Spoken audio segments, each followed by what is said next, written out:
how does a small town girl from Cowtown, Pennsylvania, who graduated from college over 10 years ago, knowing nothing about YouTube, start a business helping other business owners using YouTube in their business strategy?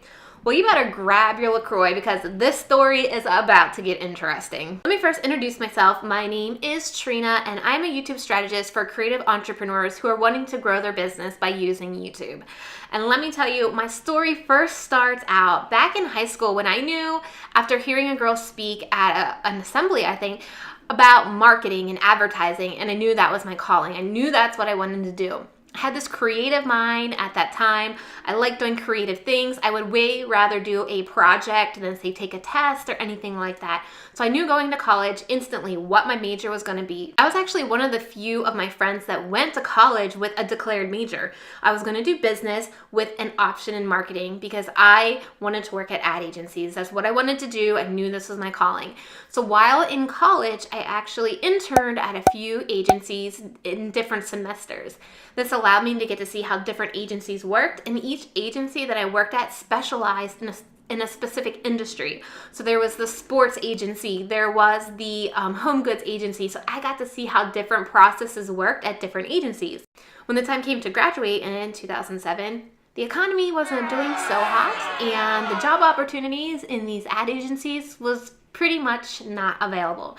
So I went back to my hometown, which is about an hour and 45 minutes from my college town, and took a few odd jobs until I got my job for the federal government. And in our hometown, the major employee is this Army base, and it is a great job to have. It's a very competitive job. And at the time when I graduated from college, the government had a huge hiring freeze, well, a long hiring freeze. So they were looking at bringing on college educated, fresh workers to start, putting in place for the baby boomers that were going to be retiring. So I was fortunate enough to grab one of these spots, and it was called an intern position. And it wasn't like a typical intern. You were a full-time employee, but you were in this program where it was an accelerated pay grade. Every year you got an increase in pay, you increase in your pay weight grade. They do it in like grades in the government. You also got education funding, you also got training opportunities.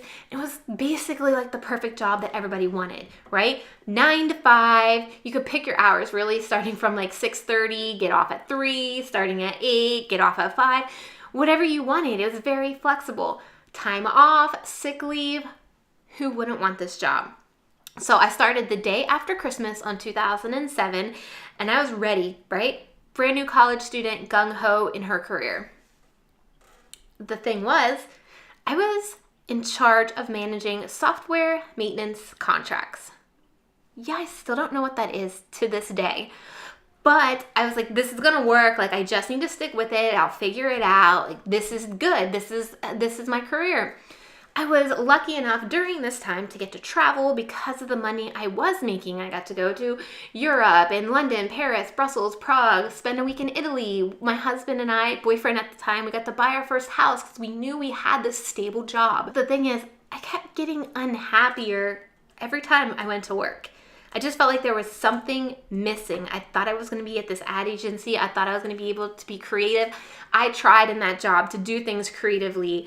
I would bring ideas to my boss, and they were just like, no, that's not how we do it here. Like, just stick with these SOPs. So the shift came in 2015 when I had my first child, and we had some issues scheduling the maternity leave. And after I went back after 4 months of maternity leave, I realized this isn't gonna work. I cannot drop my daughter off and go to a job that I can't stand. That just sucks the living day out of me. So I started finding a way. What was I going to do? During the time I was pregnant, I started getting on YouTube. I was never on YouTube before. I wasn't in that generation of YouTube stars and influencers. I graduated college when YouTube was still in its infancy. So, I wasn't into that whole YouTube stuff. But I was trying to find out, what was happening in my pregnancy, what was normal, what other people were experiencing.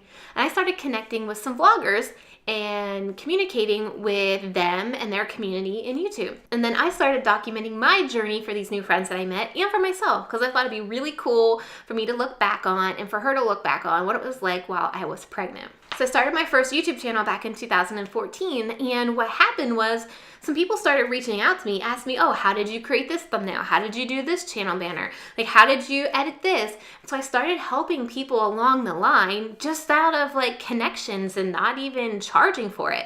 Then I started having social media managers asking me about YouTube and how to use the video here and there, and I got a light bulb. I dove into this, creating this online business that I didn't even know existed.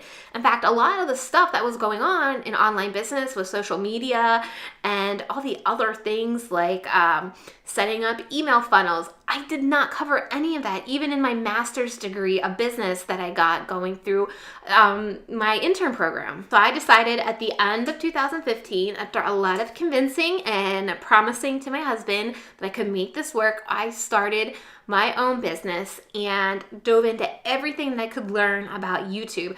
I watched all of Daryl Eves and Tim Schmoyer, all of their videos, everything that I could, podcasts. I took the Creators Academy on YouTube at the time, doing everything that I could. And even though it was the hardest work that I had ever done, I was happy. I enjoyed it. I may have been up late night working. I may have been getting paid pennies for the amount of hours that I was doing, but I loved it. And in the first year of my business, not only did my daughter turn 1, we found out we were pregnant with baby number 2, we sold our house while I was 8 months pregnant, moved into a 2-bedroom apartment, and had baby number 2. And to say last year was the hardest year ever is an understatement. But what got me through it was being able to help such amazing women business owners. Those were the people that were coming to me because they knew I understood them and their insecurities of being on video. But they knew YouTube was important.